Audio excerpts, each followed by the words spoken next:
Hi, and welcome to our March 2015 Toronto Real Estate Market Report. Toronto Real Estate Board stats are showing that although we've added over 50,000 new condos in Toronto in just the last 5 years, that new inventory hasn't shown up in the sales statistics. I'll comment more on that in this broadcast as we go through the market report. So, let's review some of the Toronto Real Estate Board statistics and see what this is all about. Sales were up 11% for March compared to last year, with 8,940 houses and condominiums changing hands in all the districts. Condo, townhouse, and high-rise suites dropped their share of the market slightly to 30.6%, with 2,740 units being sold. The March average sale price for all GTA homes came in at $613,933, up 10% from 2014. The active listing inventory is one of the strongest indicators of how smooth or outrageous the market's going to be. We had a 21% decline in inventory for the month of March compared to historical numbers, and lower by 7.5% from last year at this time. The sales to listings, or percent chance of selling ratio, is how we determine what type of market we're in. 24 to 28% is a neutral market, below 24 is a buyer's market, and above 28% is a seller's market. In March, that ratio finished at 58.5%, up 10% from last year's result and slightly above normal for this time of year. By the numbers, the overall market is in very busy seller market territory. The days on market average for the entire Toronto Real Estate Board was 20. The lack of adequate listing inventory is now a serious problem for buyers and is the direct cause for the average sale price increase hitting 10% in the month.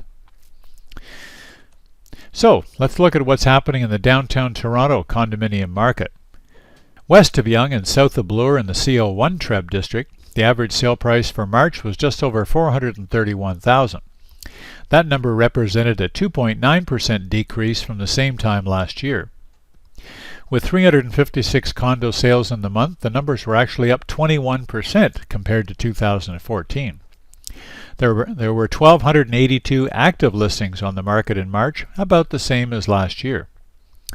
The ratio of sales to listings increased again this month to 27.8%, which now puts CO1 almost into seller market territory. And the average days on market came in at 28, which was 6 days faster than in February. Now, east of Yonge and south of Bloor in the CO8 Treb district, the average sale price for March was just over $438,500.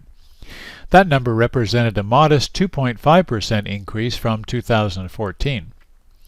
And with 153 condo sales in the month, the numbers were 39% higher than last year. There were 373 active listings on the market in March, 18% above 2014. The ratio of sales to listings rose to 41% in March, and that number puts CO8 definitely into seller market territory. The average days on market came in at 26, which was 2 days slower than last month. So what I find significant is that the massive increase in condominium inventory over the last several years has not translated into any growth in condo sales. The first quarter has had 6,353 sales, which was beaten by sales for the same period in 2012, 2011, and 2010. This directly contradicts the doomsayers' predictions of a massive crash in the condo market. Now, the press occasionally talks about the average sale price of detached homes in the city of Toronto. That number has now been above $1 million for the last 2 months, and will probably remain that way until May or June. Between 2012 and the present, that average has grown slightly above the overall market to 27% total appreciation in the last 3 years. So what's the best way to make your first baby step into Toronto's real estate market? Make a call or send an email to your favorite RE/MAX Hallmark professional and set up a conversation over a coffee to discuss what your buying or selling options going forward might be. Remember to check back here in early May for our April 2015 Toronto Real Estate Market Report.